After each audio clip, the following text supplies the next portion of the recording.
friends, hello and welcome back. Hopefully everyone is having a beautiful day. So today we have created a world, if you will, where every single fantasy just to be very clear, I'm looking at you, Anaheim, just to be very, this is a fantasy world. There would be no Connor McDavid ever entering your you know what, that's never say never. I wonder where Connor McDavid would go, because you know Gretzky went all over the place in his career. I wonder where he'd go. I feel like a lot of these players, you know, he'd be on LA, New York, Pittsburgh, you know, that seems typical, but we'll see. That'd be kind of interesting with his contract. When would his contract end? Is he got a long contract? I'm trying to think how long his contract. 13 years is $8 million. I guess he can only max out so long. His contract's gonna be close to expiring sometime soon, right? A couple years from now. Nonetheless, we have created a world of all Connor McDavids, one for every single team. What would happen if every single team got to play with a Connor McDavid? The Ducks would then see Zegras, McDavid, Ryan Strome on the first line. I mean, all of a sudden, the Anaheim Ducks look like a serious contender, at least offensively, because now they are deep in a position, a premium position, the center position. Arizona would have Connor McDavid, Nick Schmaltz. McDavid's going to get a chance to play with Clayton Keller. That would be a good time. All of a sudden, they say, hey, Patrice Bergeron out the door. That's all right. We're gonna bring this guy. You might have heard of him, to play with you, David and Brad. His name's Connor. If it rings a bell, let us know. We'll see how the Boston Bruins probably would improve. All of a sudden, it was the President's winner last year. President's favorite. The second Connor McDavid comes in again, I believe. Buffalo, an up-and-coming team, gonna have Tage, Jeff Skinner, and Connor McDavid on that first line. Carolina, Aho. Can you imagine Sebastian Aho on your second unit? All of a sudden, they have a dynamic duo over their defense. Up the middle. Blue Jackets, Laine, Gaudreau. I couldn't imagine the points my Blue Jackets would put up if you had Gaudreau, Laine, and McDavid playing together. That would be ridiculous. Huberdeau, McDavid, and Kadri. Huberdeau once again getting to play with an elite center. Chicago would see Taylor. Hang on a second. Let's take a look at Chicago. Taylor Hall, Johnson, Radish. We aren't seeing Bedard yet. I'm assuming when the roster data, whatever their overall is. I mean, you'd see Bedard come on in it. That'd be nice. Colorado's going to see Rantanen. Colorado would have arguably the sickest center corpse of all time. Now, see, it's a different era. There was Crosby and McDavid at one point in time. Hey, I mean, heck, there's McDavid and Draisaitl right now. Who am I kidding? Who would it be if you guys had to choose? I mean, this is a serious question. If you think about it, in the years, there have been a lot of 1-2 punches up the middle, and you know, you get that 1-2 punch up the middle, and you're almost instantly, it seems like, a Stanley Cup contender favorite. Or a legit contender, we should say. If you really think about it over the years, who was that number one, that 1-2 punch? I mean, there's been some really good ones just in his time. There was Backstrom and Kuznetsov at one point in time. There's McDavid, Draisaitl, there's Crosby, McDavid. I'm trying to think of somebody else that was sticking out. Kopitar players, anybody know? There's Tavares and Matthews right now. And there was some good center groups. McDavid's going to play with Kirby Dack and Caulfield. Caulfield been a goal scorer. That is, Caulfield might put up 65 goals this season playing with Connor McDavid. Yeah, Toffoli, Jack Hughes. I mean, heck, Jack Hughes and Heischer, if you want to throw it out there. Throwing Jack Hughes on the left wing in this game. That's an interesting spot for him. If that's where they want him. Is that really where EA wants Jack Hughes? At 91? Yeah, apparently. They want to keep him on that first line. When you got Heischer, that's what you do, though. Ryan O'Reilly, another good center, going to play with McDavid. Ryan O'Reilly down to the 86 this year. Bo Horvat, Matthew Barzal, Anders Lee, McDavid, Panarin, Blake Will. That's going to be a good time. You talk about, McDavid might put him 90 goals. He plays with a guy like, could you imagine McDavid playing with a guy like Panarin, a guy like Panarin and Wheeler, two guys that are very pass happy kind of guys that make the plays, and you already have McDavid. Yeah, there's guys I feel like that wouldn't work. I honestly don't know if that line would work. There's too many guys. You know, that's the problem with building like a super team. We've learned that when people make big trades and plug and play some players like the Rangers have done here lately, because anybody wants to play for them. It's like once they get there, there's so many guys used to carrying the puck, having the possession of the puck, control, and the offense kind of in the driver's seat. And there's two guys doing that now. It's a little bit more difficult. McDavid, Crosby, McDavid, Crosby, Malkin. McDavid, I didn't realize we put two McDavids on the. I'm going to have to do that completely. I didn't realize we put two McDavids on the Pittsburgh Penguins there, so we're going to change that. There we go.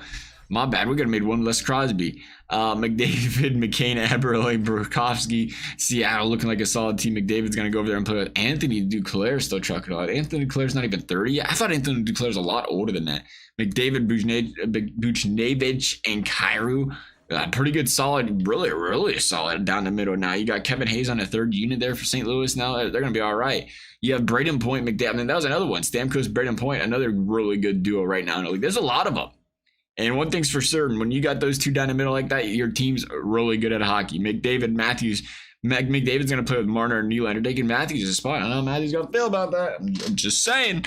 I thought I seen a second McDavid on that team. Vancouver's going to have McDavid playing with Kuzmenko and Elias Pettersson. That's going to be a good time.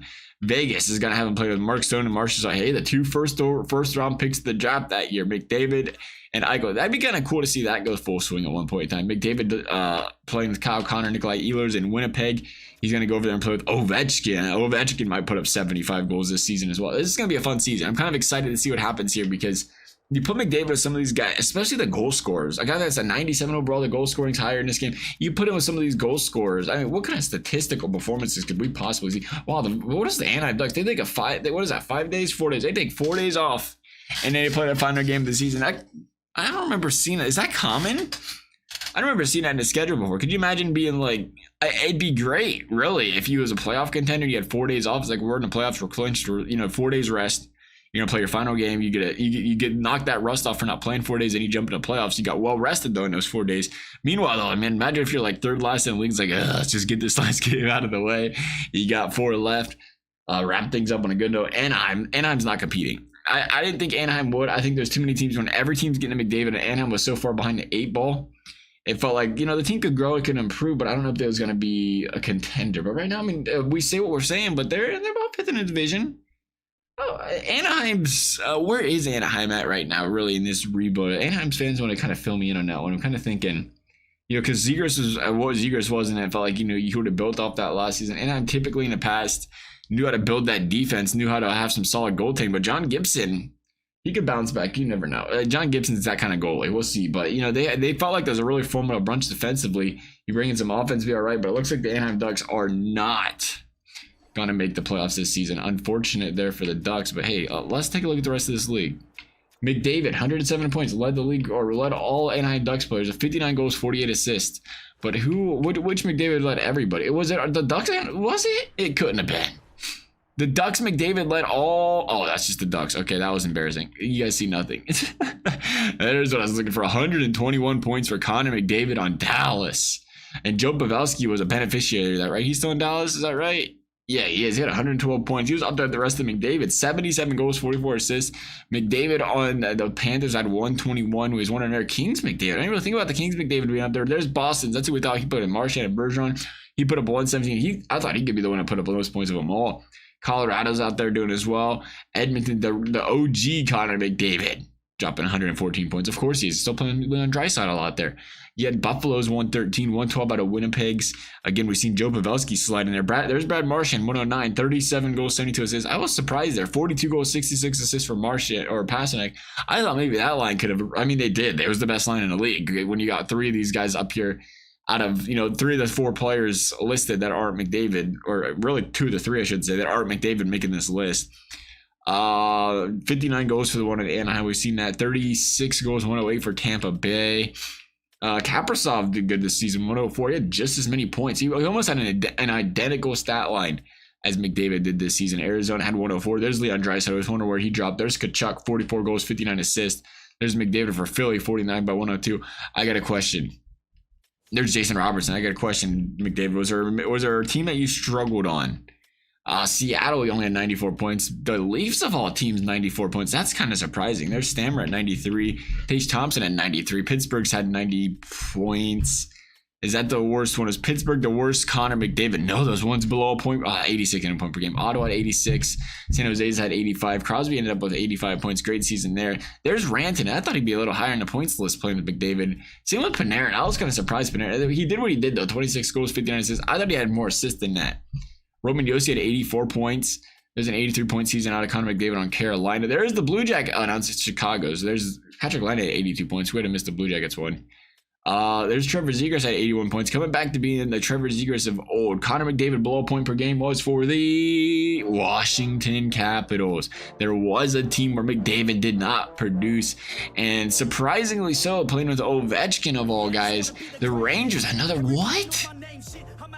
We were just talking about this. We was talking about how there's some situations you just put a guy into. You have all these playmakers in the world. It's like somebody's got to shoot the puck. Somebody's got to be used to not carrying the puck. And that might have been the situation over there in New York. because I just felt like you put that kind of play together. I just felt like a line where he'd put up 145 points. McDavid on the Vegas Golden Knights didn't do too hot either. 71 points, kind of a down year. Calgary's McDavid had 68 points. Calgary can't catch a break. They bring in solid play. I mean, you would have thought Huberdeau, same sort, would have done great, and he struggled. They can bounce back though. I don't know what it is with Calgary. I feel like they have a year off, then they tear it up. They have a year off, they tear it up. We've kind of seen that in the past. I don't see any more McDavids down here, so that's great. Thankfully for McDavid, he didn't do too bad. 77 goals, 44 assists. Wow, I didn't even notice he had 77. The Kings McDavid had 71. Montreal 67. So I'm really not. I don't know. I ain't drawing too many correlations here, to say the very least. But hey, let's go ahead and see standings. Let's see which team was doing the best with McDavid. It would have been the Boston Bruins. Exactly. We said they lost Bergeron and brought McDavid in. What'd you expect? Dallas right behind them. Minnesota behind them. Florida up there. Edmonton finished 5th. So Edmonton gained nothing here. Edmonton kept McDavid. They should be. I don't think they're upset about that. But they gained no players. And they still end up 5th best team in the league. Detroit played really good hockey this season. The Kings made it. The Flyers made it. The Blue Jackets made it as well. The Flyers, Blue Jackets make a playoffs. 2 of the bottom teams in the league. You got a guy like McDavid though. He's got that game-changing ability. Nonetheless, let's jump into the playoffs here. Let's go ahead and predict who's gonna win this. We're gonna take control of. You know what? It's Dallas's year. Dallas is gonna win this Stanley Cup. We're gonna take control of them. That's our prediction. Predictions Dallas with that defense, that goaltending, and now Connor McDavid. Good luck. Good luck.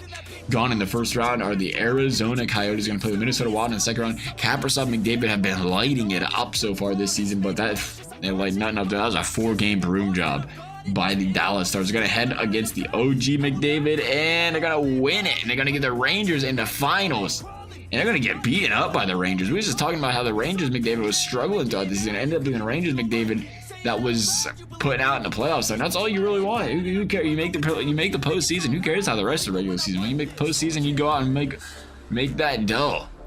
McDavid won the Art Ross over there in Dallas. It was Pasternak that won the Lady Byng. What a nice guy Pasternak is. He won the Conn Smythe as well. Panarin won the Conn Smythe, I mean. So interestingly enough, can't get it out of my mouth. Elvis Merzlikins with the Williams Jennings. Siegenthaler with the Master. Look at McDavid. OG McDavid got the Selke.